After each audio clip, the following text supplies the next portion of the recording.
Hello guys, in today's video we're gonna talk about how to fix Messenger refresh problem. So the answer is easy. Just go to the settings and then scroll down to the apps section and then go to the search and search Messenger. Then go to the storage and here you will find this clear cache option. Click on it. Now you can go check it if it worked. If it didn't, you can try to restart your phone or turn on the airplane mode or the Bluetooth. You can turn it off and on, and if it didn't work again you can try to clear data, but be careful.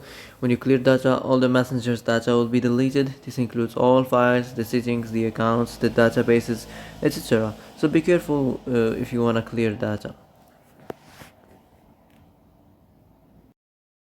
So that's it for today's video. I hope this is the answer you've been looking for.